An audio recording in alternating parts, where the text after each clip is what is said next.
আচ্ছা কোনছে আল্লাহ বড় না মানুষ বড়? ধরো গাদা, তুই কার হাতে কার জোড়া দেশ? কুড়াই আল্লাহ আর কুড়াই মানুষ। যেটা কবার কইছে ওইটা কন। আল্লাহ বড় না মানুষ বড়? আল্লাহই তো বড়। আল্লাহ বড়, তাহলে আল্লাহর কথা না হইনা মানুষের কথা শুনেন কে?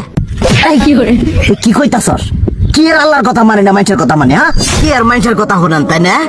আমনে যে ওইদিনকে ডায়াবেটিসের রোগ নিয়ে যে হাসপাতালে গেলেন, ডাক্তার আপনার কত কিছু খাবার না করলো, সব কিছু না খাই এখন চলতেছেন।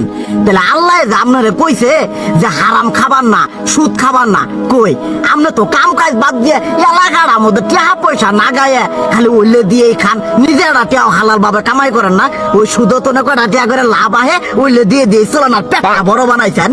শুনেন একটা কথা কই, হারামের কোনোদিন আরাম নাই। হালাল পথে রুজি রোজগার করেন, প্রয়োজনে এড়া বেলা কম খায়েন, তাও শরীর পিণ্ডও ভালো থাকবো, কোনো রোগ বেদও হবো না, আরামও পাবেন, আল্লাহও খুশি থাকবো। তুই আমার এইভাবে বুঝাবি আগে কইলি না কে? আসলে এই বিষয়টা তো আমি কখনো মাথায় এইভাবে নিইনি যে আমাদের কখনো ডাক্তার নিষেধ করলে ঠিকই আমরা নিষেধ মানি, কিন্তু উপর আলাদা কত কিছু নিষেধ করে দিয়ে সেটা মানি না। আর এই যে হারাম পথে টিয়া পয়সা কামাই করতেছেন, শরীরের মধ্যে দুনিয়া রোগ বেত হয়েছে, দেখা যাইতেছে যা টিয়া হারাম পথে কামাই করতেছেন তার তো বেশি টিয়া মনে করেন জ্বলেই যাইতেছে গা বেশি। আজকের পর থেকে আমি আর এই হারাম সুদ খামো না, আমি হালাল পথে চলবো, হালাল টাকা পয়সা ইনকাম করবো।